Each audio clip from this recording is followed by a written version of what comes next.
दशहरा यानी श्री राम की जय और रावण का वध, अधर्म की धर्म पर जय। पर एक नाम है जो इसके साथ हर बार प्रचलित होता है, लंकाधारी विभीषण। लेकिन सोचने वाली बात यह है कि रावण जो महापराक्रमी, महान पंडित और अजय योद्धा था, उसकी अमरता का रहस्य विभीषण तक कैसे पहुंचा? कहते हैं हर सफल पुरुष के पीछे एक स्त्री का हाथ होता है और रावण की अमरता का यह गुप्त गाथा उसकी पत्नी मंदोदरी से जुड़ी हुई है। नमस्ते दोस्तों, मैं हूँ अमिता और स्वागत है आपका ओल्ड इज गोल्ड संस्कृति में। एक बार युद्ध में रावण बुरी तरह घायल हो गया। उसकी हालत देखकर मंदोदरी का दिल कांप उठा। एक पत्नी का सबसे बड़ा भय अपने प्रिय को खो जाना। उस क्षण मंदोदरी ने निश्चय किया कि किसी भी तरह रावण को अमर बनाना है। मंदोदरी मैं दानव की कन्या थी। उसमें नारी की कोमलता तो थी, साथ ही असाधारण बुद्धि और साहस भी। कहा जाता है कि पूर्णिमा की रात जब चंद्रलोक में अमृत कलश सुरक्षित रखा जाता था, तब मंदोदरी ने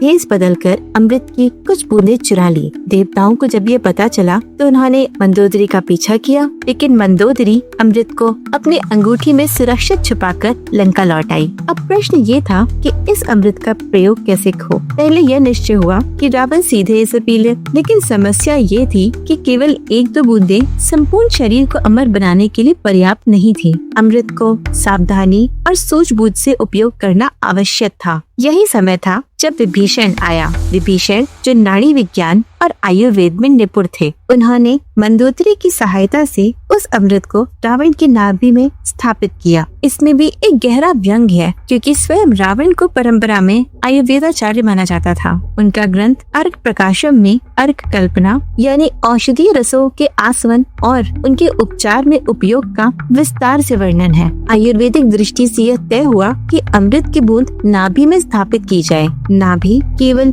जन्म का केंद्र नहीं, बल्कि पूरे शरीर की प्राण शक्ति का मूल है। वहाँ रखा गया अमृत संपूर्ण देह को प्रभावित कर सकता था और इस तरह रावण अजय हो गया। लेकिन जब युद्ध का अंतिम समय आया और राम के अस्त्र भी रावण को परास्त न कर सके, तब विभीषण ने इस गुप्त रहस्य को राम को बता दिया। राम ने अग्निबाण यानी ब्रह्मास्त्र से रावण की नाभि पर प्रहार किया, अमृत सुखा दिया और रावण का अंत हो गया। कुछ लोग ये भी कहते हैं कि वो अमृत एक छोटे से कलश में इनकी नाभि में समाया गया था और उस बाण से वो कलश फूट गया। दोस्तों, इस कथा से हमें उस समय की अद्भुत झलक भी मिलती है जब आयुर्वेद, नाड़ी विज्ञान, चिकित्सा ज्ञान और शरीर रचना की गहरी समझ का प्रयोग युद्ध और जीवन दोनों को प्रभावित करने में किया जाता था। दोस्तों, दशहरे पर हम केवल राम की विजय और रावण के अंत की बात करते हैं, लेकिन इस कथा में छुपा संदेश कहीं गहरा है। ये कहानी हमें बताती है कि नवरात्रि केवल